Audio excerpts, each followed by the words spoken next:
Kendra Williams rolled her wheelchair through Cedar Ridge High's hallways, 6 months into recovery from the car accident that had changed everything. As the new black girl in the predominantly white school, she'd expected stares, but not the cruel bullying that followed when Dylan Reeves and his friends cornered her in the parking lot. They yanked her from the chair and left her helpless on the asphalt while they rode around in circles, thinking there would be no consequences.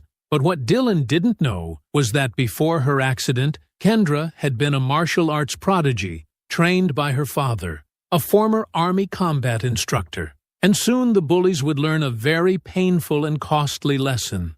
Before we go any further, comment where in the world you are watching from and make sure to subscribe, because tomorrow's story is one you don't want to miss. The wheelchair's rubber wheels squeaked against the polished linoleum as Kendra Williams navigated through the crowded hallway of Cedar Ridge High School. 6 months ago, she would have been walking these halls on her own 2 feet, probably running late to first period like half the other students rushing past her now. 6 months ago, everything had been different. The car accident played in her mind sometimes when she least expected it. The screech of brakes, the moment of weightlessness, then nothing until she woke up in the hospital with her parents' worried faces hovering over her. The doctors had explained about her spinal injury with careful clinical words that somehow made the reality easier and harder to accept at the same time. "Excuse me. Sorry," she murmured as a group of students blocked her path, too absorbed in their conversation to notice her trying to get through. They shuffled aside with distracted apologies, and Kendra continued toward her locker, taking in the social landscape of her new school. Cedar Ridge was different from her old school in Richmond. Bigger, whiter, with hallways that seemed designed to showcase the athletic trophies lining every available wall space. Students moved in clearly defined groups. The athletes with their Letterman jackets, the theater kids clustered around bulletin boards, the academic overachievers already buried in textbooks, despite it being only the second week of school. "That's her," she heard someone say behind her, not quite quietly enough. "The new girl in the wheelchair." Kendra's hands tightened on her wheels, but she kept moving, pretending she hadn't heard. She'd gotten used to being noticed for all the wrong reasons since the accident, but it still stung. Think she was born like that or what? Probably a car accident or something. My mom said her dad works security now at some office building. The voices belonged to 3 boys leaning against a row of lockers, and despite herself, Kendra glanced over. The tallest one had the easy confidence of someone who'd never doubted his place in the world. Broad shoulders, perfectly styled brown hair, and a smirk that suggested he found most things around him amusing. His Letterman jacket marked him as football, probably varsity based on how the younger students gave him space. "Dylan, come on, don't be a jerk," said one of his companions, though his tone suggested he didn't really mean it. "What? I'm just asking questions, Connor." It's called being curious about our new classmate. Dylan's voice carried that particular brand of fake innocence that Kendra recognized from years of martial arts training. The tone people used right before they tried to get away with something. She reached her locker and began working the combination, hyper-aware of their continued conversation. "Besides," Dylan continued, his voice dropping just enough to seem conspiratorial while remaining perfectly audible, "I bet she gets all kinds of special treatment now. Probably gets extra time on tests, first pick of parking spots, teachers going easy on her because they feel sorry for her." "Dude, that's messed up," the third boy said, but he was laughing. "What's messed up, Tyler?" "I'm just saying, if I had to be in a wheelchair, I'd totally milk it for everything it was worth. Get out of gym class, skip assemblies because of accessibility issues, maybe even get into college easier because of diversity quotas." Kendra's jaw clenched as she pulled her chemistry textbook from her locker. These were the kinds of comments that made her want to stand up and walk over there, to show them exactly what she thought of their assumptions. But she couldn't stand up, and that was the whole point of their casual cruelty. I heard her family moved here because her dad lost his job, Connor added. Like, maybe he was drunk driving when they crashed or something. That was it. Kendra spun her chair around to face them, her dark eyes flashing with controlled anger. My father has never had a drink in his life, she said clearly, her voice cutting through their conversation. And I can hear everything you're saying. The three boys looked genuinely surprised that she'd spoken up. Dylan recovered first, that smirk spreading wider across his face. Hey, sorry about that. We didn't mean anything by it. Just, trying to figure out the new dynamics around here. He spread his hands in a gesture that was probably meant to look apologetic, but came across as condescending. I'm Dylan, by the way. This is Tyler and Connor. Welcome to Cedar Ridge. Thanks, Kendra said flatly, not offering her name in return. So what happened? Tyler asked, with the blunt curiosity of someone who'd never learned that some questions shouldn't be asked. I mean, if you don't mind sharing. Kendra stared at him for a long moment, weighing her options. She could tell them it was none of their business. She could ignore them entirely. Or she could give them just enough truth to shut them up. Car accident, she said simply. 6 months ago. That sucks, Connor offered, though his tone suggested he was already losing interest. Yeah, Dylan agreed, but something in his expression had shifted, like he was filing this information away for later use. Well, if you need anything, just let us know. We're always happy to help out. The bell rang, signaling the start of first period, and the hallway began to empty. Kendra watched the three boys saunter toward the main staircase, their body language radiating the kind of casual confidence that came from never having to worry about accessibility or acceptance. She had a feeling she'd be seeing more of them. 3 weeks into the semester, Kendra had established a routine that worked around Cedar Ridge's limitations. She arrived early to avoid the rush, took the long way to classes that had ramp access, and had memorized which bathrooms were actually wheelchair accessible versus the ones that technically met requirements but were practically useless. I still can't believe they put the accessible bathroom on the 3rd floor when all your classes are on the first 2 floors, Zoe Martinez said, walking beside Kendra's wheelchair as they headed to lunch. Zoe had transferred from California the same week as Kendra, and their shared outsider status had quickly developed into genuine friendship. It's fine, Kendra replied, though they both knew it wasn't. I've gotten good at planning ahead. That's not the point. You shouldn't have to plan your entire day around basic human needs because this place was designed by people who never considered that disabled students might want to attend. Kendra appreciated Zoe's anger on her behalf, but she'd learned to pick her battles.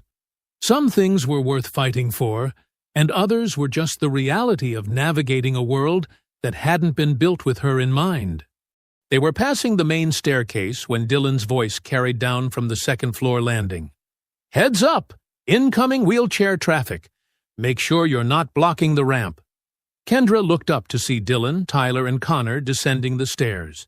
Dylan's comment had been loud enough for half the hallway to hear, delivered with that same fake helpful tone he'd used during their first encounter. Thanks for the public service announcement, Zoe called back, her voice dripping with sarcasm. Just looking out for everyone's safety, Dylan replied as they reached the bottom of the stairs. Don't want any accidents. The word accidents hung in the air with deliberate weight. Tyler snickered, and Connor looked uncomfortable but said nothing. You know what? Zoe started, taking a step toward them, but Kendra reached out and touched her arm. It's not worth it, Kendra said quietly. Actually, I think your friend here has the right idea, Dylan said, moving to block their path to the cafeteria. Standing up for what's right and all that. Very admirable. Move, Kendra said simply. Of course. Of course. Wouldn't want to be accused of discrimination or anything.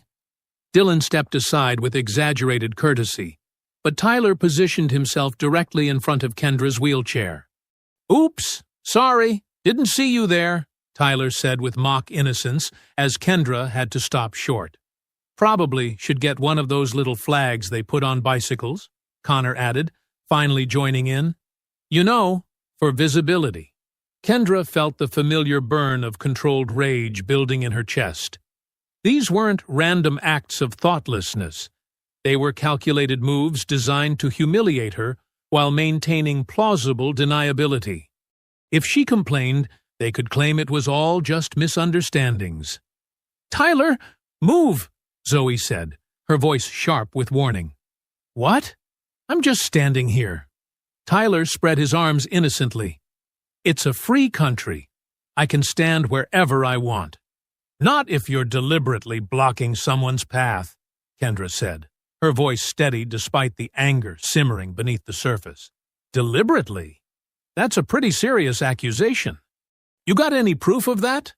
The question was rhetorical, and they all knew it. In the absence of witnesses willing to speak up or adults paying attention, it was her word against theirs. And in the social hierarchy of Cedar Ridge High, her word didn't carry much weight. Tyler finally stepped aside, but not before drawing out the moment long enough to make his point. As they continued toward the cafeteria, Kendra could hear the three boys laughing behind them.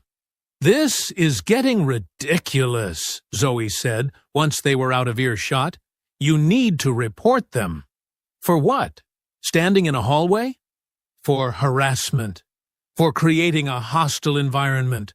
For being absolute jerks." Kendra maneuvered through the cafeteria entrance, scanning for an accessible table. "And say what? That they're mean to me? That they make comments that hurt my feelings? That they're systematically targeting you because of your disability? Prove it." Zoe fell silent, because they both knew the truth.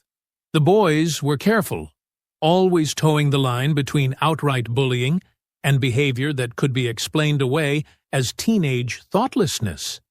It was sophisticated cruelty, the kind that left no visible bruises and few witnesses willing to testify. That afternoon, Kendra sat in her family's converted garage, working through range-of-motion exercises with her mother. Nia Williams had transformed the space into a professional-grade physical therapy setup, complete with parallel bars, resistance bands, and floor mats. "Your flexibility is improving," Nia observed, as Kendra worked through a series of stretches designed to maintain muscle tone and prevent contractures. "How are you feeling about the standing exercises? Better? Stronger?" Kendra gritted her teeth as she pushed through a particularly challenging movement. "I want to increase the frequency." "Kendra, we've talked about this. Recovery isn't a race. Pushing too hard too fast can actually set you back." "I'm not pushing too hard. I'm pushing as hard as I need to." Nia studied her daughter's expression, recognizing the stubborn determination that had gotten Kendra through months of grueling rehabilitation. "Is something happening at school?" Kendra hesitated. Her parents had enough to worry about without adding teenage drama to their list of concerns. Just the usual stuff. New school, new people. The usual stuff doesn't usually make you want to triple your physical therapy sessions. Before Kendra could respond, the garage door opened and Marcus Williams entered, still wearing his security uniform from work. He assessed the scene with the trained eye of someone who'd spent years reading body language and tension levels. "How's our patient today?" he asked, but his tone suggested he'd already picked up on the undercurrents of frustration in the room. "Determined," Nia replied. "Maybe too determined." Marcus knelt beside Kendra's mat, his presence immediately grounding. "You want to tell me what's really going on?" Kendra looked between her parents, her mother's concerned professionalism, her father's patient strength, and felt the weight of their love and protection. They'd already sacrificed so much for her recovery, relocating to a new city, adjusting their careers, restructuring their entire lives around her needs. "Just some kids at school," she said finally. "Nothing I can't handle." Marcus nodded slowly. "You know, Handling something doesn't always mean handling it alone. I know, but some fights are mine to fight, and some fights are worth fighting smart instead of hard. Kendra met her father's eyes, understanding passing between them.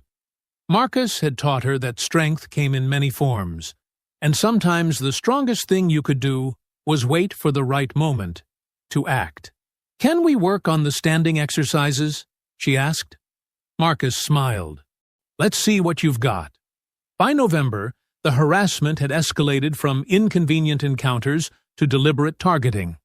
Dylan's group had developed a routine of accidentally blocking accessible pathways, making loud comments about disability benefits within earshot, and timing their movements to create maximum inconvenience for Kendra's daily navigation. The breaking point came on a gray Tuesday afternoon, as Kendra and Zoe made their way to the student parking lot after school. Kendra had been looking forward to getting home. Her physical therapy session that morning had gone particularly well, and she was eager to continue working with her father on the strengthening exercises that were slowly rebuilding her core stability. "I swear, if Mr. Peterson assigns another group project, I'm going to lose it," Zoe was saying as they approached Zoe's car. "Like, I get that collaboration is important, but when half the class treats it as an excuse to do nothing, while the other half does all the work—" "Zoe," Kendra interrupted, her voice tense. She'd spotted Dylan, Tyler, and Connor lounging against a nearby pickup truck, watching their approach with the predatory interest of cats spotting a wounded bird. Zoe followed her gaze and immediately understood.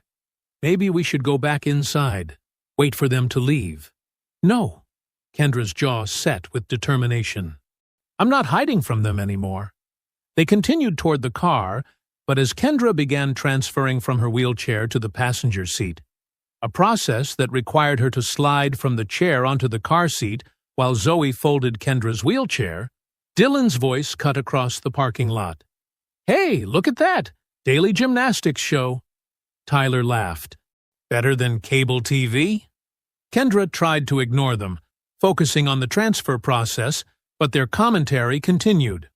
"Wonder if she gets extra credit for degree of difficulty," Connor added, his confidence growing with his friend's approval.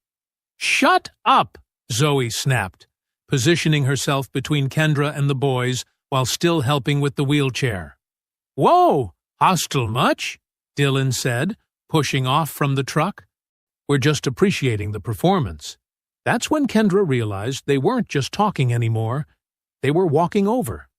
All three of them, moving with the casual swagger of people who'd never faced real consequences for their actions. "You know what?" Dylan said, arriving at the car just as Zoe was folding Kendra's wheelchair. "I've always wondered what it's like to ride in one of those things." "Don't even think about it," Zoe warned, but Dylan was already reaching for the wheelchair handles. "Come on, just for a second. I bet it's like a really slow go-kart." "Get your hands off my chair," Kendra said from the passenger seat, her voice deadly quiet. "Relax. I'm not going to break it. Just want to see how it works." Dylan pulled the wheelchair away from the car, despite Zoe's attempts to stop him.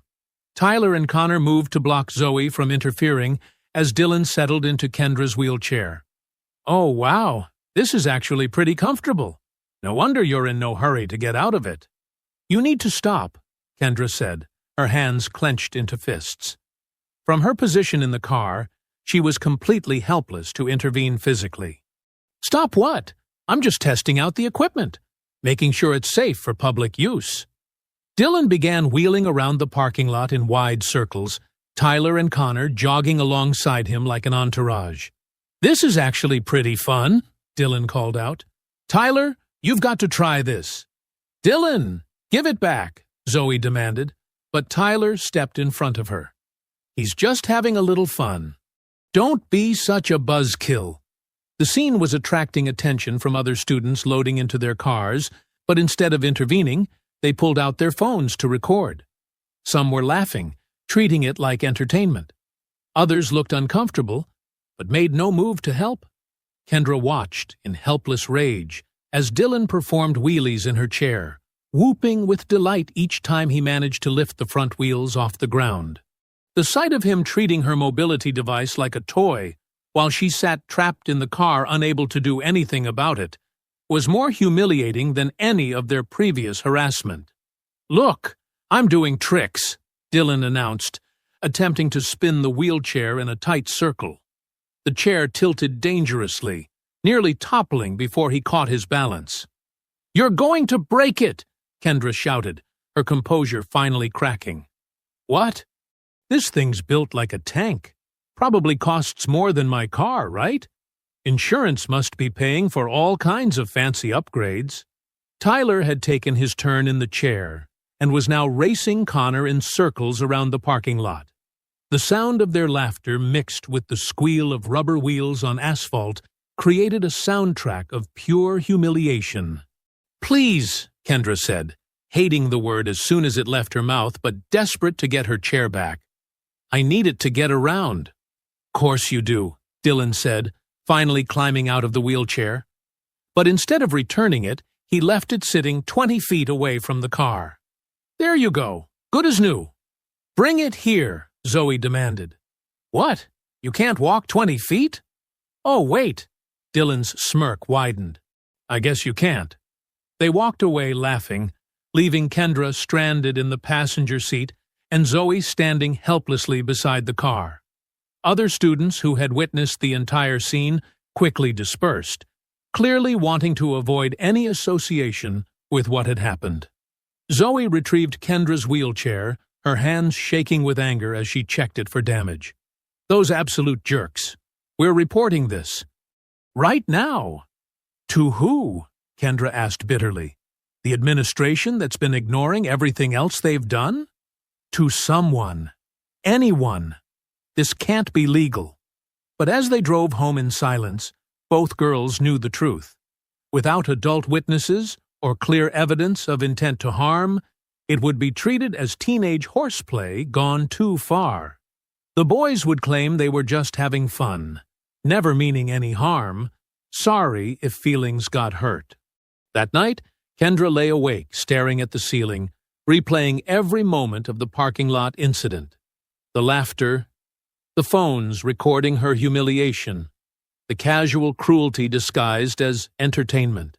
Something fundamental had shifted inside her. The careful patience she'd maintained, the strategic silence, the hope that things would improve on their own, all of it burned away by the image of Dylan treating her wheelchair like an amusement park ride. She thought about her father's words about fighting smart instead of hard. Maybe it was time to do both.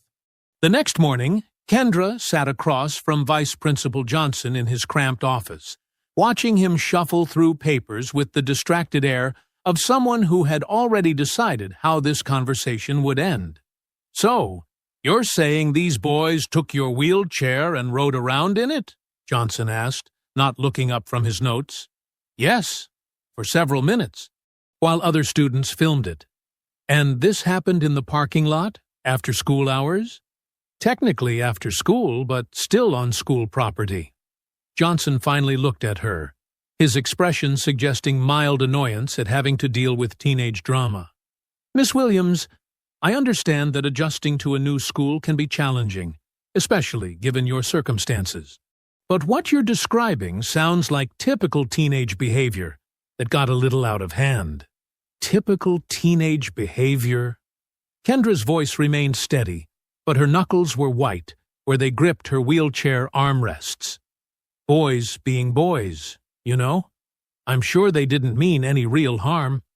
Sometimes kids don't think about how their actions might affect others. They deliberately took my mobility device and used it as entertainment while I was unable to stop them. I understand you're upset, but without any adults witnessing this alleged incident, it becomes a matter of he said, she said. And frankly, taking someone's wheelchair for a few minutes hardly constitutes harassment." Kendra stared at him, processing the casual dismissal of what had been one of the most humiliating experiences of her life. What if they had taken someone's glasses and thrown them around? Or grabbed someone's hearing aid? That's different. How? Johnson's uncomfortable silence stretched long enough to answer her question. Different, because those things happen to normal students. And this happened to the disabled girl who should probably just be grateful she was allowed to attend Cedar Ridge at all. "I'll have a word with the boys," he said finally. "Make sure they understand that pranks can sometimes go too far." "A word?" "Yes. I think that should clear things up nicely." Meanwhile, 3 hallways away, Dylan leaned against his locker while Tyler and Connor recounted the previous day's events to a growing crowd of listeners. "You should have seen her face," Tyler was saying. "Like she couldn't believe we were actually doing it." "The best part was when Dylan started doing wheelies," Connor added. "I thought she was going to cry." Dylan basked in the attention, but something nagged at him about the look in Kendra's eyes during the parking lot incident. Not the helpless anger he'd expected, but something colder, more calculating. "Think she'll report us?" Connor asked, a note of worry creeping into his voice. "To who? Johnson?" Dylan scoffed. "My dad plays golf with the superintendent. Besides, it's not like we actually hurt her or anything. We were just messing around. Still, maybe we should cool it for a while," Tyler suggested. "Cool it? We're just getting started. You see how easy it is to get under her skin? Besides, what's she going to do about it? Chase us down?" The group laughed, but Dylan noticed a few students on the edge of the crowd looking uncomfortable. Good. Let them squirm. It reminded everyone where the power really lay in this school. That afternoon, Kendra arrived home to find both her parents waiting in the living room, their expressions grim. "How did the meeting with the vice principal go?" Naya asked. "About as well as expected." Kendra transferred from her wheelchair to the couch, noting how her parents exchanged a look that contained entire conversations. "What did he say?" Marcus asked. "That boys will be boys. That it was just teenage behavior that got out of hand. That he'd have a word with them." "A word," Naya repeated, her voice flat with disbelief. "That's it?" Kendra nodded, watching her father's jaw clench with controlled anger. Marcus Williams had spent his military career protecting people who couldn't protect themselves, and the concept of authorities failing in that duty was physically painful for him to accept. "This is unacceptable," he said finally. "We're going over Johnson's head." "To who?" He made it clear that without adult witnesses, it's my word against theirs, and their word apparently carries more weight. "Then we document everything," Naya said, slipping into problem-solving mode. "Every incident, every interaction. We build a pattern that can't be dismissed. Mom, they're not stupid. They know exactly how far they can push without crossing any official lines." "Then maybe it's time to consider other options," Marcus said quietly. "Like what? Transferring again? Running away every time someone makes my life difficult?" "Like fighting back." The words hung in the air between them.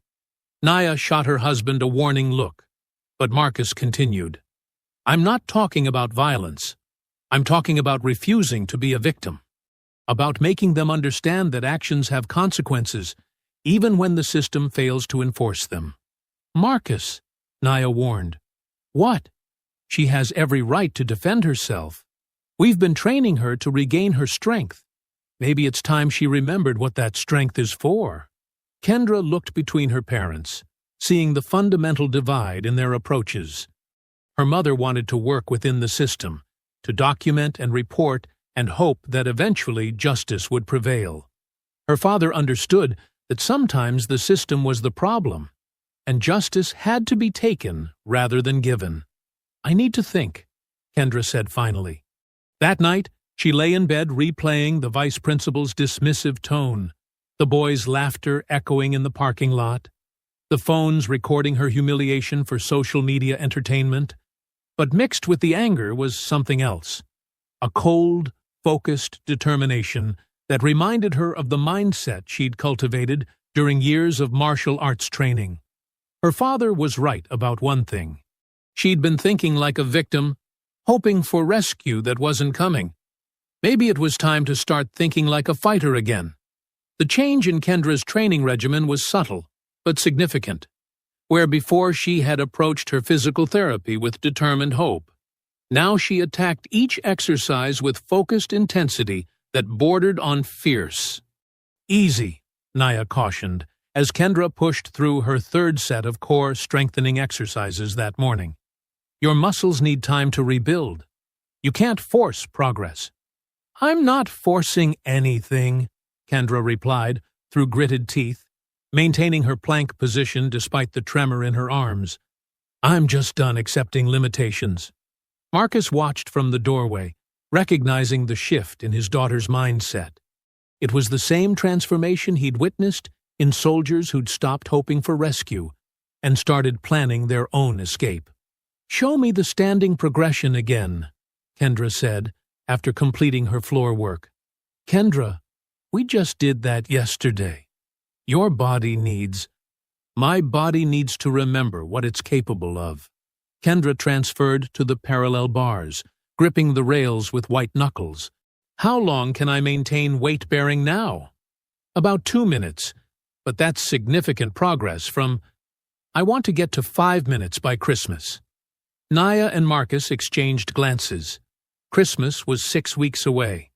"That might be aggressive," Naya said carefully. "Everything about this situation is aggressive." While Kendra pushed her physical limits at home, the boys at school were growing bolder in their assumption that they could act without consequence. Dylan's talk with Vice Principal Johnson had lasted exactly 3 minutes and consisted mainly of Johnson explaining that pranks should be kept in good fun. "Basically a free pass," Dylan told Tyler and Connor as they watched Kendra navigate the crowded hallway during the lunch period change. "As long as we don't leave any marks, we're golden." They had developed a new game over the past 2 weeks: strategic positioning. One of them would plant themselves directly in Kendra's path at bottleneck points in the hallway, forcing her to ask them to move or find another route. When she asked politely, they'd comply with exaggerated courtesy. When she tried alternate routes, they'd follow and repeat the process. "It's like herding sheep," Tyler had observed with satisfaction. Today, Connor decided to escalate. As Kendra approached the cafeteria entrance, he positioned himself in the wheelchair-accessible doorway and pretended to be absorbed in his phone. "Excuse me," Kendra said. Connor looked up with feigned surprise. "Oh, sorry. Didn't see you there." He stepped aside, but only far enough that Kendra had to squeeze through the gap between him and the doorframe. As she passed, he mumbled just loud enough for her to hear. "Maybe should get one of those backup beepers." Kendra stopped her wheelchair and turned to face him. "What did you say?" "Nothing. Just thinking out loud about traffic safety." The cafeteria fell unusually quiet as other students sensed confrontation brewing. Kendra studied Connor's face, noting the smug satisfaction barely concealed behind his innocent expression. "You know what I think?" she said, her voice carrying clearly through the sudden silence. "I think you're a coward who only feels big when he's picking on someone he thinks can't fight back." Connor's face flushed red. "What did you call me?" "You heard me." Dylan and Tyler materialized at Connor's sides, the pack instinct kicking in at the first sign of their member being challenged. "Problem here?"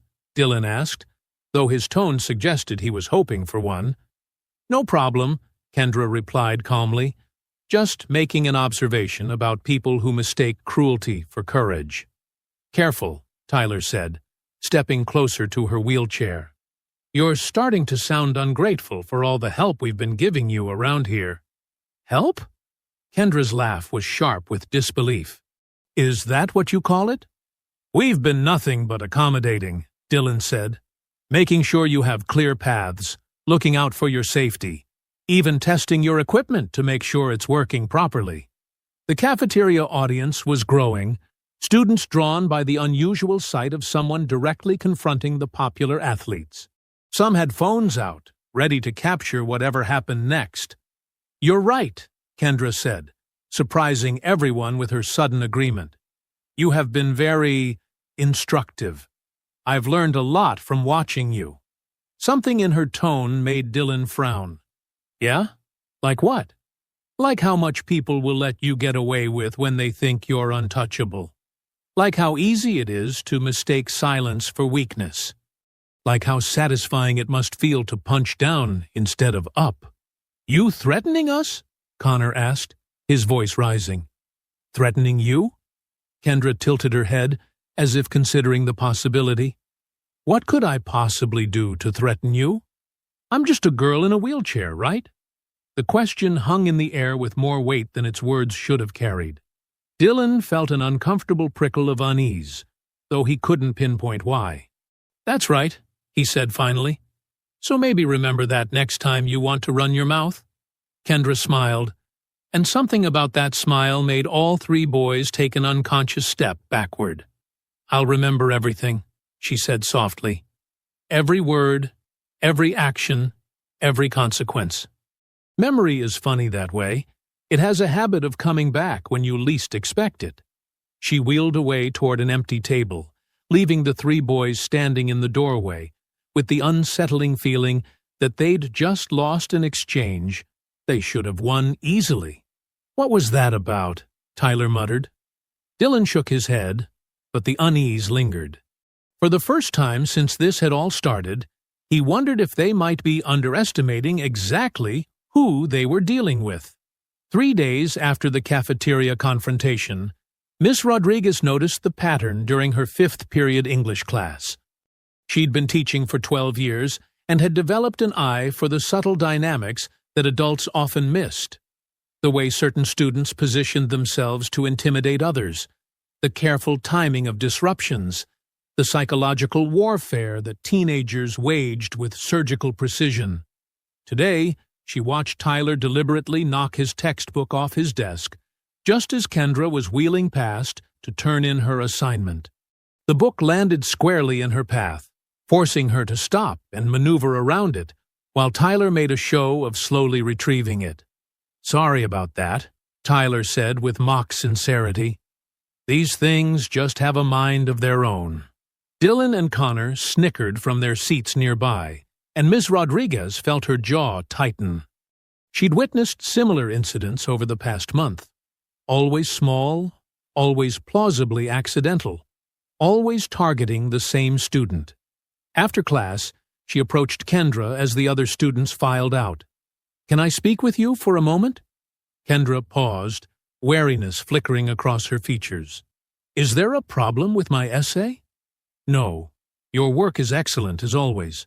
I wanted to ask if everything is going well for you here at Cedar Ridge." The careful neutrality of Kendra's expression told Ms. Rodriguez everything she needed to know. "It's fine.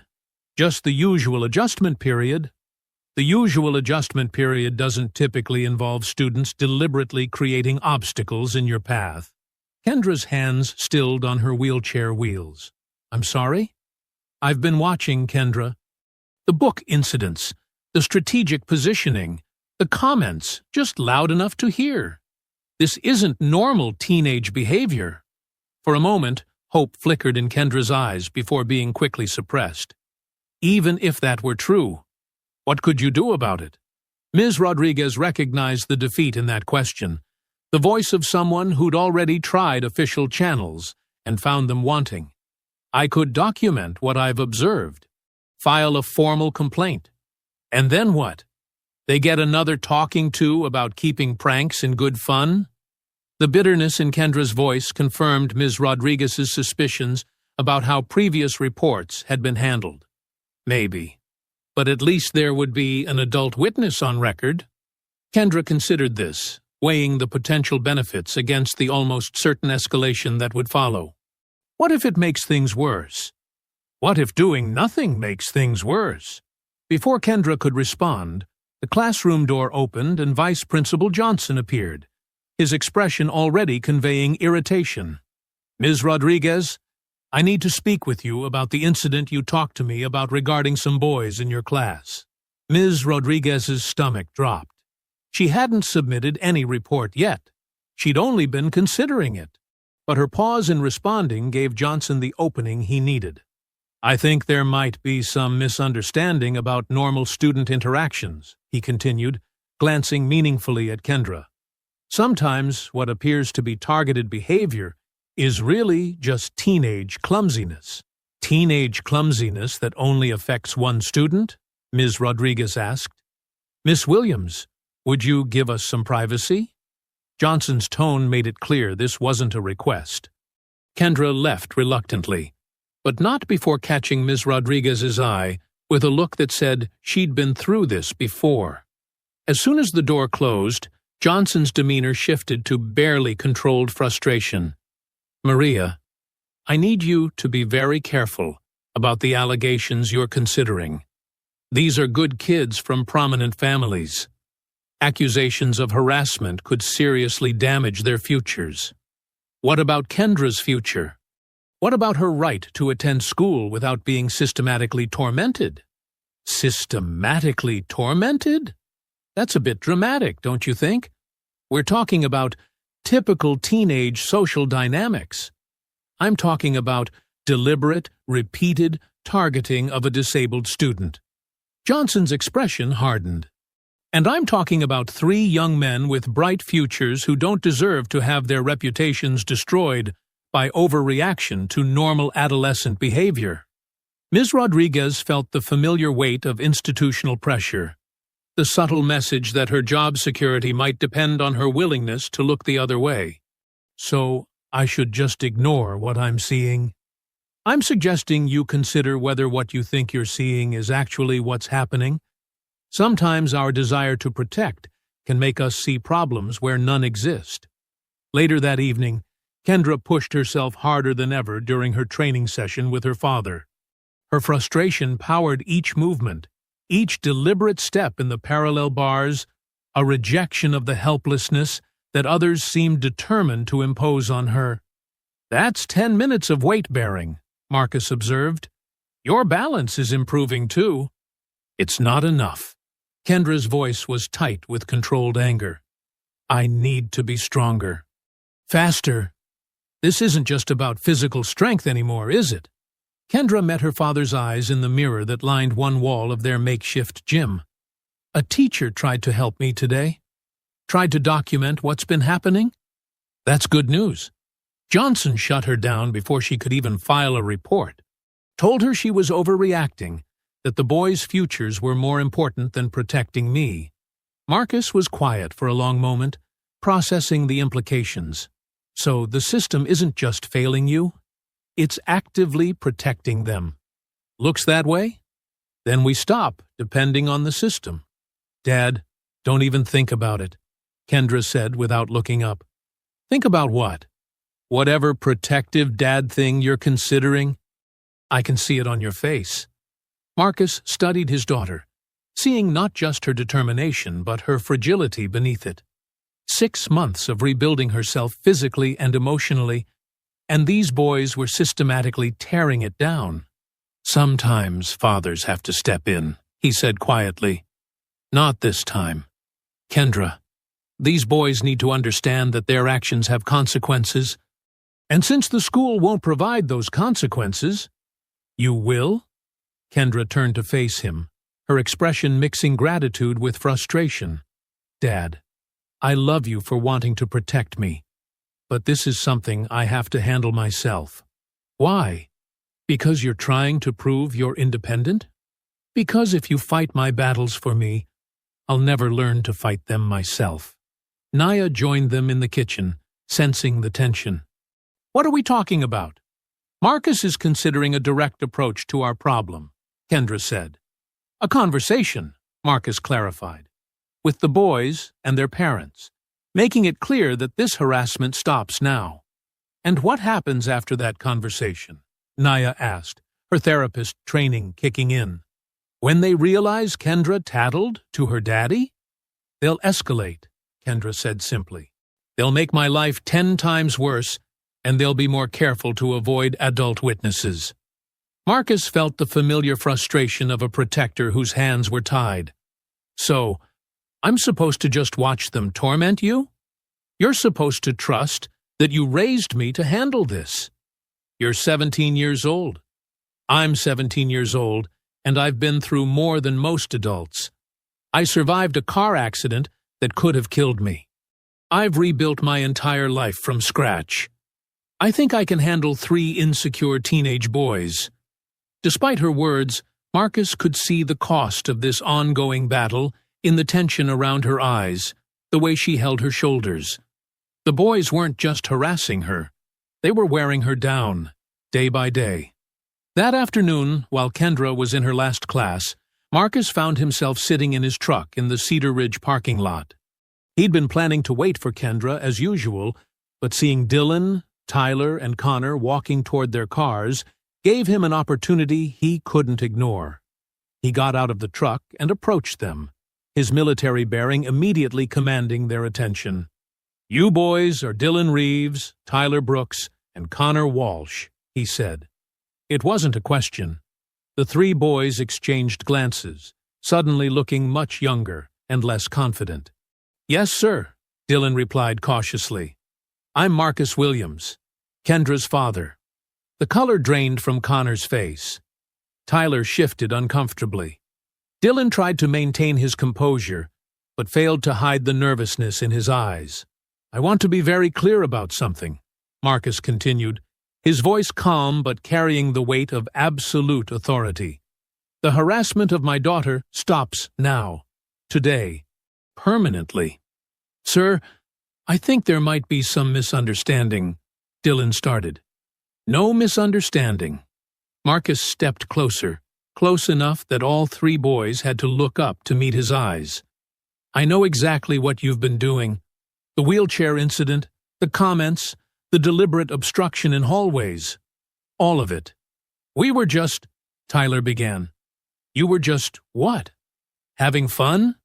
Boys being boys?" Marcus's voice carried a dangerous edge. "Let me explain something to you. My daughter is stronger than all 3 of you combined. She's rebuilding herself from a trauma that would have broken lesser people. And you think that makes her a target for your entertainment?" The boys stood frozen, suddenly understanding that this wasn't the kind of adult who could be charmed or manipulated. "Here's what's going to happen," Marcus continued. "You're going to leave my daughter alone. Completely. No more pranks, no more comments, no more deliberate interference with her daily life. You're going to treat her with the respect she deserves." "And if we don't?" Dylan asked, trying to salvage some defiance. Marcus smiled, but there was nothing friendly about it. "Then you'll discover that Kendra inherited more than just my determination.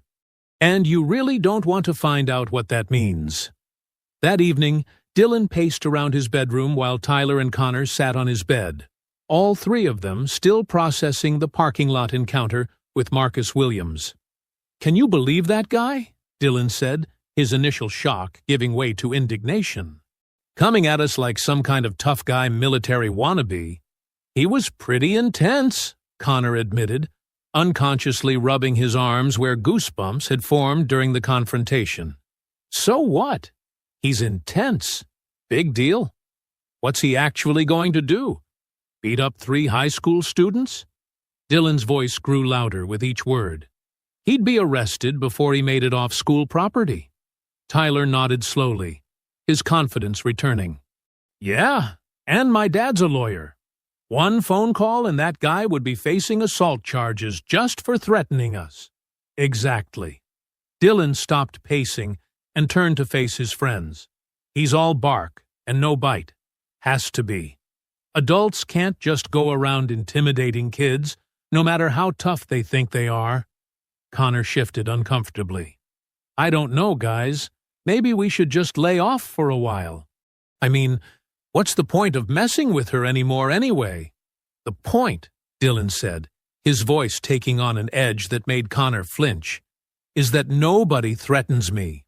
Not some security guard playing soldier, and definitely not his crippled daughter." "Dylan," Tyler started. "No, listen. You think I'm going to let them think they scared me? Let word get around school that Kendra Williams's daddy made Dylan Reeves back down? He shook his head emphatically. Not happening. Tyler leaned forward, catching Dylan's energy. So, what are you thinking? I'm thinking it's time to stop playing games. No more subtle stuff. No more careful pranks that can be explained away. I want to send a message that Daddy's little intimidation speech didn't work. Connor looked between his two friends, recognizing the dangerous gleam in Dylan's eyes. What kind of message?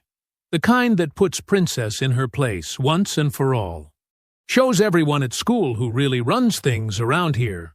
Meanwhile, at the Williams house, Marcus sat across from Kendra at the dinner table, the weight of his afternoon decision heavy between them. You talked to them, didn't you? Kendra said, not looking up from her plate. Marcus sighed. How did you know? Because Tyler looked like he'd seen a ghost during chemistry class, and Connor wouldn't even make eye contact. Dylan just stared at me with this weird expression I couldn't read. I had to do something, Kendra. Watching them torment you day after day. Dad, I asked you not to interfere, and I tried to respect that. But there's only so much a father can take. Naya set down her fork. What exactly did you say to them? I made it clear that the harassment needed to stop, that there would be consequences if it continued. Kendra finally looked up, her expression mixing frustration with understanding. Dad, you can't threaten teenagers. You know that, right? I didn't threaten anyone. I simply explained the situation. How did they react? Marcus hesitated.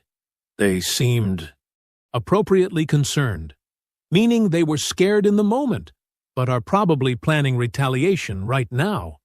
The accuracy of her assessment hit Marcus like a physical blow.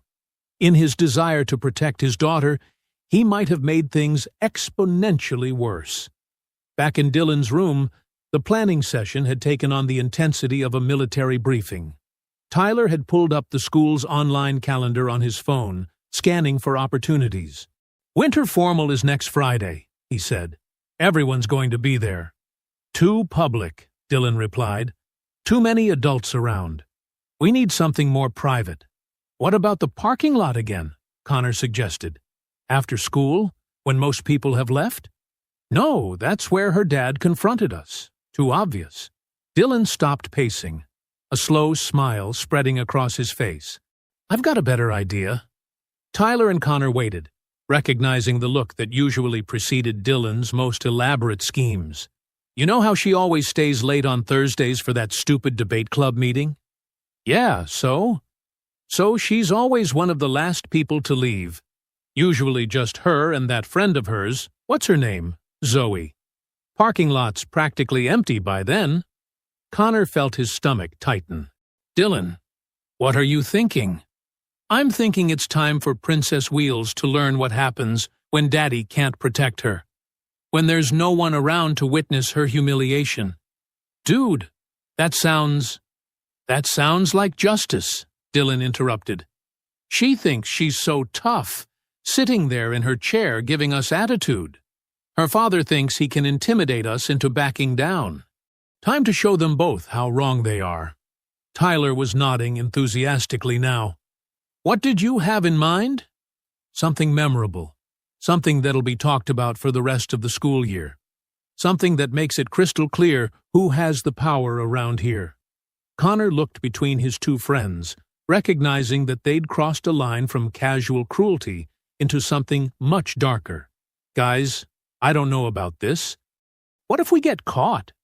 We won't get caught, Dylan said with absolute certainty.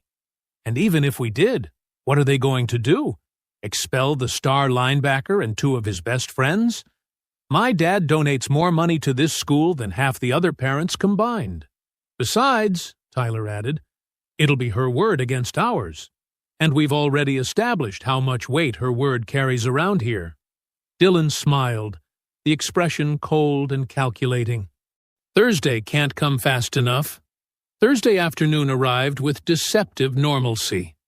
The debate club meeting had run long, leaving Kendra and Zoe among the last students in the building as they made their way to the parking lot. Only a handful of cars remained scattered across the vast expanse of asphalt. Zoe's Honda sat in its usual spot near the accessible parking area, while a few teacher vehicles clustered near the main entrance. That's when they saw them. Dylan, Tyler, and Connor emerged from behind a large SUV, moving with the calculated precision of predators who had been lying in wait. Their casual positioning blocked the most direct route to Zoe's car, forcing Kendra to either confront them or take a long detour around the parking lot. "Well, well," Dylan said, his voice carrying a confidence that made Kendra's skin crawl. "Look who's working late today." "Just keep walking," Zoe muttered, but her voice betrayed her nervousness.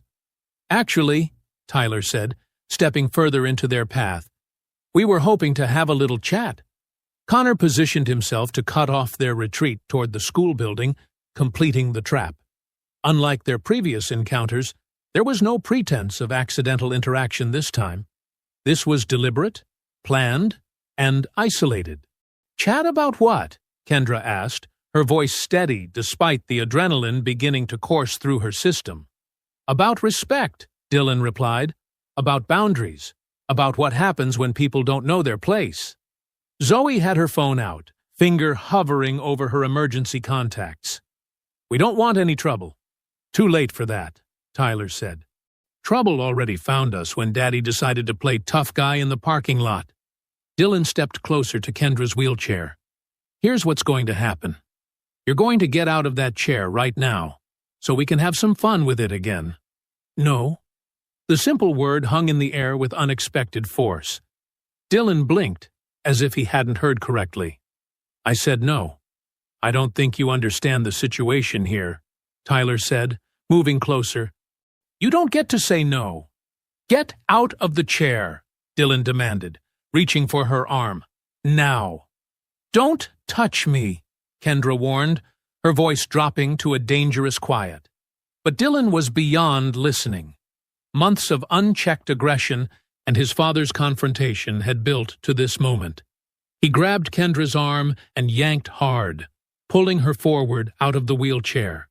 The force of it sent Kendra tumbling to the asphalt, her body hitting the ground with a sickening impact that echoed across the empty parking lot. Pain shot through her shoulder and hip where she struck the pavement, and for a moment she lay still, stunned by the violence of it. "There we go," Dylan said with satisfaction, settling into her wheelchair. "Much better." Zoe screamed, "You can't do that to her," and started forward, but Connor grabbed her arm. "Stay back and watch," Connor told her. "Maybe you'll learn something." Tyler was already pulling out his phone. "This is going to be epic. Princess on the ground where she belongs." Dylan began wheeling around in circles, laughing as he performed the same wheelies and tricks they'd done months ago. But this time was different. This time, Kendra was lying helpless on the cold asphalt, watching her mobility device being treated like a toy, while she was powerless to stop it. "Look at her," Tyler called out, pointing his phone camera at Kendra. "Not so tough now, are you?" "Please," Zoe pleaded, tears in her eyes. "She needs that chair." "She needs to learn her place," Dylan replied, executing another wheelie. "Both of you do." Kendra lay on the ground, feeling the cold asphalt against her cheek, tasting blood from where she'd bitten her tongue during the fall. The humiliation washed over her, but underneath it, something else was building. Not helplessness, not despair. Rage. Pure, focused, controlled rage that burned away every other emotion. Slowly, deliberately, Kendra placed her palms flat against the asphalt. The boys were too busy with their performance to notice as she pressed down, engaging her core muscles the way her father had taught her. She pushed herself up to a sitting position, the adrenaline coursing through her body, making her feel invincible. Tyler noticed first, his laughter dying in his throat. Dylan?" "What?" Dylan called back, still riding the wheelchair. "Look." Dylan turned to see Kendra slowly, carefully, rising to her feet. The movement was deliberate, controlled, her balance steady despite the pain in her shoulder. She stood up fully, brushing dirt from her hands, her dark eyes fixed on Dylan with an intensity that made him stop wheeling. The parking lot fell completely silent. "What the hell?" Connor whispered. "You've been faking it," Dylan accused, his voice cracking. "This whole time, you've been lying." Kendra took one step forward, then another. Her movements careful but unmistakably real. "I haven't been faking anything," she said quietly. "I've been recovering." "Give me my chair back," she continued, her voice carrying a new authority that none of them had heard before. "Now." Dylan's face twisted with rage. "You don't deserve it. You've been playing victim when you could walk all along." "Last chance," Kendra said, taking another step forward. "Give it back, or face the consequences." Dylan laughed, but there was no humor in it. "Consequences? From you?" He jumped out of the wheelchair and shoved it away, sending it rolling across the parking lot. "Let's see how tough you are when we put you back on the ground." The three boys began to advance, and Kendra realized her moment of truth had finally arrived. The three boys formed a loose semicircle around Kendra, their initial shock giving way to calculating aggression. Dylan flexed his hands, Tyler cracked his knuckles, and Connor shifted his weight like a boxer preparing for a fight. "You think standing up makes you some kind of tough guy?" Dylan sneered, but his voice carried an edge of uncertainty. "You're still just a crippled girl who's been lying to everyone." Kendra said nothing, her breathing steady as she assessed the situation. Three opponents, all larger than her, all convinced of their physical superiority. The parking lot stretched empty around them. No witnesses except Zoe, who stood frozen with her phone clutched in trembling hands. "Dylan, maybe we should just—" Connor started, but Dylan cut him off with a sharp gesture. "No. She embarrassed us in front of the whole school with her fake victim act. Time she learned what real consequences look like." Tyler moved first, lunging forward to grab Kendra's arm. But something unexpected happened. Instead of backing away or trying to escape, Kendra shifted her weight and pivoted, using Tyler's momentum against him. He stumbled past her, off balance and confused. "What the—" Tyler spun around, face flushed with embarrassment and anger. "She got lucky. That's all." But Kendra's stance had changed. Her feet were planted shoulder-width apart, her center of gravity low, her hands raised in a defensive position that spoke of years of training. She looked less like a victim and more like someone who understood exactly what was about to happen. "Last warning," she said, her voice calm despite the tension crackling through the air. "Walk away now, and this ends here." Dylan laughed, but the sound was forced. "Walk away? From you? I don't think so." He nodded to Connor, who moved to flank Kendra from the left, while Tyler repositioned himself on the right. Classic pack tactics. Surround the target, overwhelm with numbers, rely on intimidation and superior size. Zoe found her voice at last. "Stop it! All of you, just stop! I'm calling the police." "Go ahead," Dylan said, without taking his eyes off Kendra. "By the time they get here, this will all be over. And it'll be our word against yours," Tyler added. 3 honor students versus a girl who's been faking a disability for months. Connor hesitated, something in Kendra's posture triggering an instinct that told him this wasn't going to go the way they'd planned. "Guys, I really think we should—" "You think too much," Dylan snapped. "Just grab her." But as Connor moved forward, Kendra did something none of them expected. She smiled. It wasn't a friendly smile, or a nervous one, or even a defiant one. It was the smile of someone who had been waiting for this moment, who had been preparing for it through months of pain and frustration and carefully controlled rage. "My father always told me," she said conversationally, as if they were discussing the weather, "that the biggest mistake bullies make is assuming their victims will stay victims forever." Dylan felt a chill run down his spine, but his pride wouldn't let him back down now. Not in front of his friends. Not after everything they'd invested in breaking this girl. "Your father's not here to protect you now," he said, trying to inject confidence into his voice. "I don't need him to protect me," Kendra replied. "He already taught me everything I need to know." Tyler made the mistake of interpreting her words as empty bravado. He rushed forward again, this time committing fully to tackling her to the ground. But Kendra was ready. She stepped aside at the last second, her movement economical and precise, then swept Tyler's legs as he passed. He hit the asphalt hard, the impact driving the breath from his lungs in a painful gasp. Connor froze, his eyes wide with disbelief. "How did she—" "Shut up and help me," Dylan commanded, but his voice cracked slightly.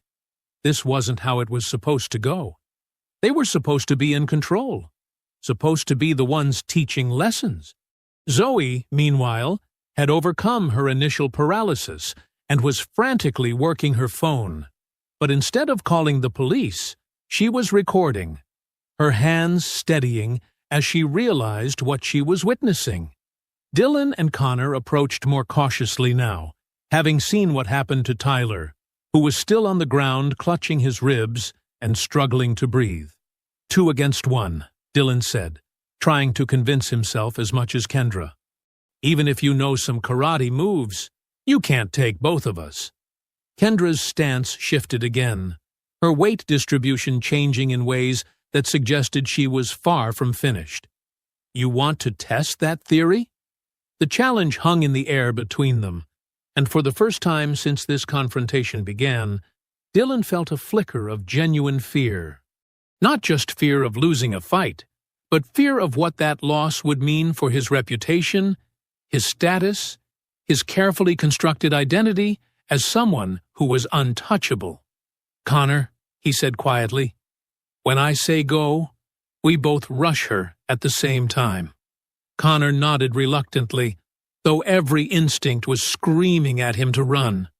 Kendra heard the whispered plan and felt the familiar calm that had always preceded her best martial arts performances. Her father's voice echoed in her memory. "When you're outnumbered, make them come to you.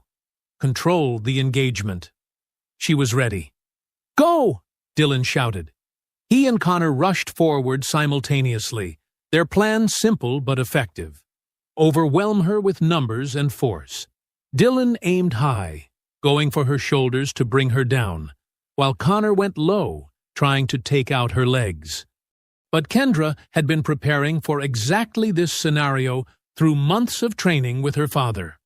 As they charged, she stepped back and pivoted left, using Dylan's momentum to redirect him past her, while simultaneously bringing her knee up into Connor's solar plexus as he dove low. Connor crumpled, gasping for air, while Dylan spun around in fury. "You little—" he started, but Kendra cut him off. "Is that all you've got?" she asked, her voice steady despite her elevated heart rate. 3 years of varsity football, and you can't handle one girl who's been in a wheelchair for 6 months? The taunt hit its mark. Dylan's face flushed red with humiliation and rage. He looked around at his friends. Tyler still on the ground holding his ribs, Connor doubled over, trying to breathe, and realized that everything he thought he knew about power dynamics was crumbling around him. "You think you're so smart," he snarled, circling her now like a predator looking for an opening. "You think your little martial arts moves make you tough?" "I think," Kendra replied, rotating to keep him in view, "that you've never faced someone who actually knows how to fight back." Dylan feinted left, then came in fast from the right, swinging wildly.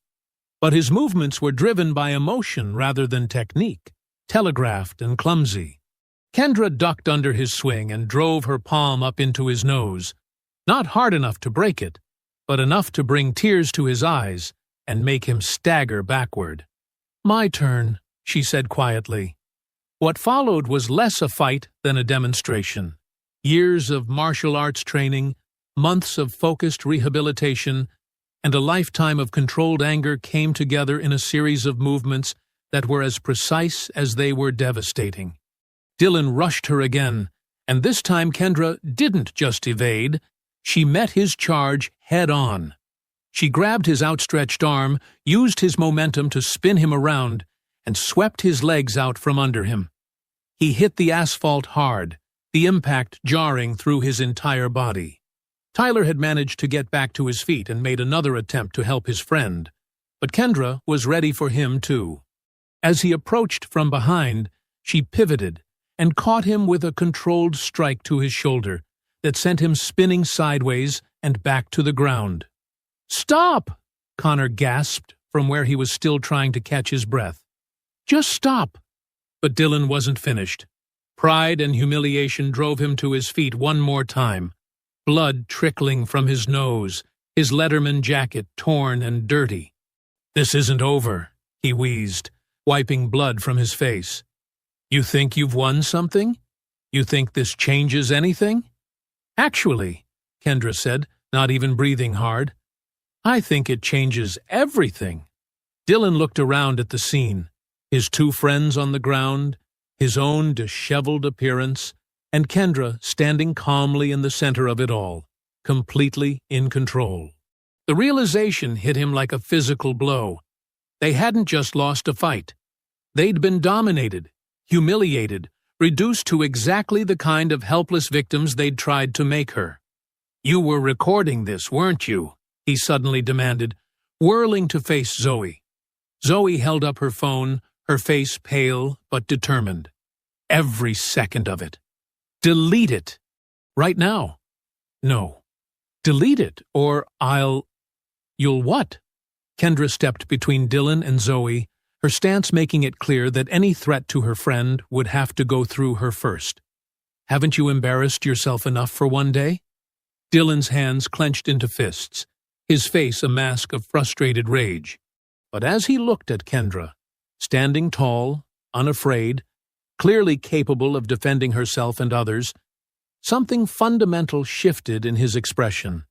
The easy confidence that had carried him through years of unopposed bullying was gone, replaced by the dawning realization that his victims might not always stay victims. That's when the voice cut across the parking lot. "What's going on out here?" Ms. Rodriguez emerged from the school building, drawn by the sounds of the confrontation. She took in the scene with the trained eye of an educator who'd witnessed countless teenage conflicts. 3 boys in various states of dishevelment, 1 girl standing calmly beside an overturned wheelchair, and another girl holding a phone. "Everything's fine, Ms. Rodriguez," Dylan said quickly, trying to salvage some dignity from the situation. "Just a misunderstanding." But Ms. Rodriguez wasn't buying it. She'd seen Dylan's bloody nose, Tyler's pained expression as he held his ribs, Connor's labored breathing. This wasn't a misunderstanding. This was the aftermath of a fight. "Miss Williams," she said, addressing Kendra directly. "Are you all right?" "I'm fine," Kendra replied calmly. "Better than fine, actually." Ms. Rodriguez noticed something that made her do a double-take. "You're standing." "Yes, ma'am. I've been working on my recovery." The teacher's gaze moved to the 3 boys, then to Zoe's phone, then back to Kendra. The pieces were falling into place, and she didn't like the picture they formed. "Miss Martinez," she said to Zoe, "I trust you have documentation of whatever happened here?" Zoe nodded eagerly. "Yes, ma'am. Everything." Dylan's face went white as he realized the implications. Video evidence of 3 boys attacking a disabled girl, even one who could defend herself, wasn't going to be explained away as a misunderstanding.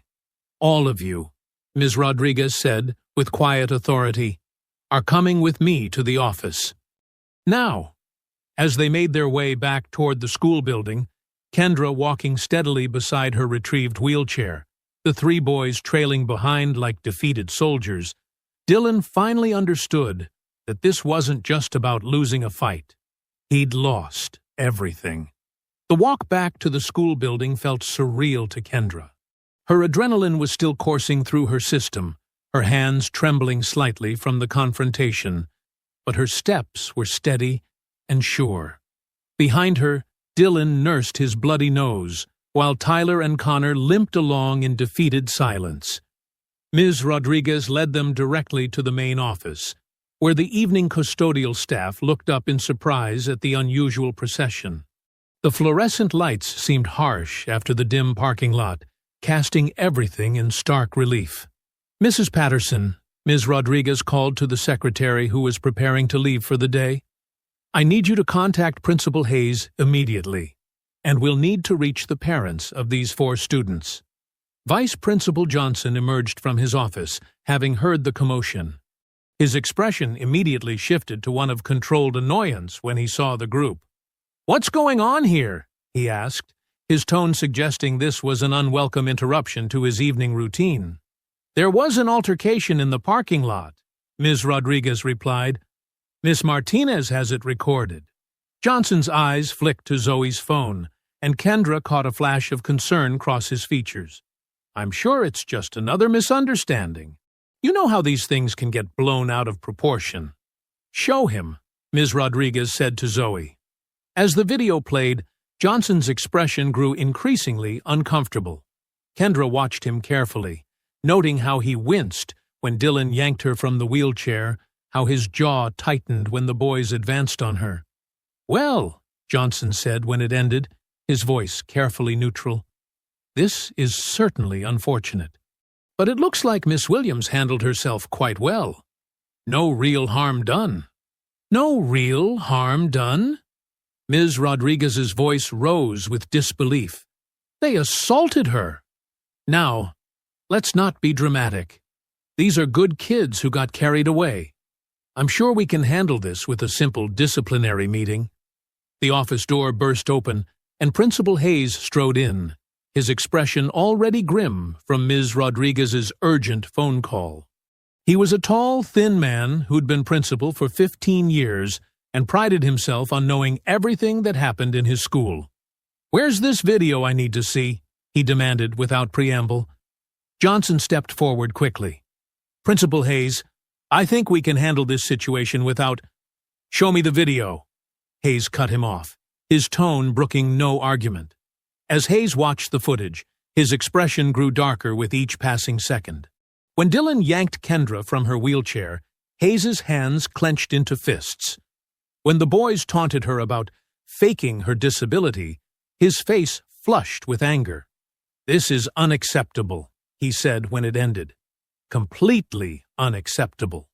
"Sir," Johnson interjected, "I think if we look at this objectively, it's really just a case of teenage emotions getting out of hand. These boys have excellent records." "Excellent records?" Hayes turned to his vice principal with barely controlled fury. "Mr. Johnson, are you telling me this is the first time you've dealt with complaints about these students harassing Miss Williams?" The silence that followed was deafening. Johnson's face went pale as he realized the trap he'd walked into. "Well, there have been some minor incidents, but nothing that rose to the level of—" "Minor incidents?" Kendra spoke for the first time since entering the office. "I reported them stealing my wheelchair months ago. You told me it was just boys being boys." Hayes's attention snapped to Kendra, then back to Johnson. "You've been covering this up?" "I wasn't covering anything up," Johnson said defensively. "I was handling typical teenage conflicts through appropriate channels." "By ignoring them," Ms. Rodriguez added. "I tried to file a report about harassment I witnessed in my classroom. You discouraged me from documenting it." Hayes looked like he was having trouble processing what he was hearing. "How long has this been going on?" "Months," Kendra said quietly. "Since I started here. And it's been escalating because they knew nothing would happen to them." 20 minutes later, parents began arriving. Kendra's mother and father came first, Naya's professional composure cracking when she saw her daughter's torn jacket and scraped palms. "Are you hurt?" she asked, immediately checking Kendra for injuries. "I'm okay, Mom." "Really?" Marcus stood behind them, his expression unreadable as he took in the scene. His daughter standing tall and uninjured, 3 boys looking defeated, and 2 administrators clearly in conflict. "Mr. Williams," Principal Hayes said carefully, "I want to assure you that we're taking this situation very seriously. I'm also learning that there may have been systemic failures in how previous complaints were handled." Johnson shifted uncomfortably as Dylan's parents arrived. His father, a large man in an expensive suit, who immediately began demanding explanations. "This is clearly a case of self-defense," Dylan's father declared loudly. "My son was attacked." "Mr. Reeves," Hayes interrupted, "I suggest you watch this video before you say another word." As the parents watched the footage, the room's atmosphere grew increasingly tense. Dylan's mother gasped. Tyler's father cursed under his breath. Connor's mother stared in horrified disbelief. "This is assault," Hayes said when it ended. "Against a student my administration apparently failed to protect." Johnson tried one last deflection. "Now, let's not get ahead of ourselves. These are good kids who made a mistake." "Stop talking," Hayes commanded, his voice cutting through the room like a blade. "You're done handling this situation. You're done handling any situation involving student safety." The weight of those words settled over everyone present. Johnson's face went white as he realized his career was effectively over. "This matter will be referred to the school board immediately," Hayes continued, "and we'll be contacting the police. Miss Williams, I owe you an apology that I can never adequately express." Kendra nodded, feeling a strange sense of vindication as she watched the system that had failed her finally acknowledge its mistakes. Justice, it seemed, had finally arrived. 3 weeks later, Kendra walked through the hallways of Cedar Ridge High School with a confidence that radiated from every step. She still used her wheelchair when she needed it, for longer distances or when fatigue set in. But the choice was hers now, not dictated by limitation or fear. The transformation had been remarkable. The video had gone viral within hours, bringing national attention to the school's handling of disability harassment. Justice for Kendra had trended for days, sparking conversations about bullying, disability rights, and institutional accountability across the country. The new anti-harassment policy passed unanimously last night, Zoe said, as they met at Kendra's locker. "My mom said the school board meeting was packed." "Good," Kendra replied, pulling out her chemistry textbook. "Maybe some real changes will finally stick." The aftermath had been swift and comprehensive. Dylan, Tyler, and Connor had been expelled and faced assault charges that would follow them to any school they tried to attend. Vice Principal Johnson had been terminated immediately, his 20-year career ending in disgrace. Principal Hayes had implemented sweeping policy changes and hired an outside consultant to review the school's entire approach to student safety. "How does it feel?" Zoe asked as they walked toward class. "How does what feel?" "Being the girl who changed everything." Kendra considered the question. Around them, students moved through the hallways with a different energy than before. There was more awareness, more respect, more understanding that actions had consequences. Teachers were more vigilant, administrators more responsive, and students more willing to speak up when they witnessed harassment. "It feels like I can finally breathe," she said. Ms. Rodriguez had been promoted to vice principal, her first act being the establishment of a student advocacy program. She waved at them from her new office, a genuine smile lighting up her face. "Miss Williams," she called out, "the reporter from Channel 7 confirmed your interview for this afternoon. Are you ready?" Kendra nodded. She'd become something of a reluctant spokesperson for disability rights, fielding interview requests from across the country. The attention was overwhelming sometimes, but she understood the importance of her story, reaching other students who might be suffering in silence. During lunch, Kendra sat with a group that had grown considerably over the past few weeks. Students who had previously been afraid to associate with her now sought out her friendship, drawn by her strength and authenticity. But it was the letter in her backpack that meant the most to her. "Read it again," Zoe urged. Kendra pulled out the handwritten note from a middle school student in Texas, whose video message had gone viral in response to hers. The girl had been facing similar harassment and had used Kendra's story as inspiration to speak up to her own administration. "Dear Kendra," she read aloud, "because of you, I found my voice. Because of you, I'm not hiding anymore. Because of you, 3 bullies at my school are facing consequences for the first time. Thank you for showing me that we don't have to stay victims. We can become warriors." "That's the 15th letter this week," Zoe observed. "I know. It's incredible." After school, Kendra found her parents waiting in the parking lot, the same parking lot where everything had changed 3 weeks ago. But instead of being a place of trauma, it had become a symbol of her transformation. "How was the interview?" Marcus asked as she approached. "Good." The reporter asked tough questions, but fair ones. "Any word on the college scouts?" Naya inquired. Kendra's newfound fame had attracted attention from adaptive sports programs across the country. 3 universities had already reached out about martial arts scholarships, recognizing not just her physical abilities, but her character and determination. "Virginia Tech called this morning," Kendra said with a smile. "They want to fly me out for a campus visit." As they drove home, Kendra reflected on the journey that had brought her to this point. 6 months ago, she'd been broken, physically, emotionally, spiritually. The accident had taken so much from her, and the bullying had threatened to take even more. But sitting here now, stronger than she'd ever been, surrounded by family who loved her and friends who respected her, she realized something profound. She hadn't just survived her challenges.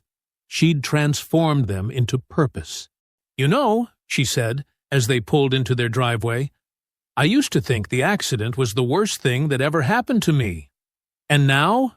Marcus asked. "Now I think it was the thing that showed me who I really am." That evening, as Kendra worked through her physical therapy routine in the garage, she caught sight of herself in the mirror. She saw someone who had faced impossible odds and emerged victorious. Someone who had turned victimhood into advocacy, pain into purpose, silence into strength. She was Kendra Williams. She was a survivor, a fighter, and a voice for those who couldn't yet find their own. And she was exactly where she belonged, standing tall, speaking truth, and proving that sometimes the most powerful response to cruelty is simply refusing to be broken by it. The girl who had once been defined by her wheelchair now defined herself by her unbreakable spirit. I hope you enjoyed that story. Please like the video and subscribe so that you do not miss out on the next one. In the meantime, I have handpicked 2 stories for you that I think you will enjoy. Have a great day.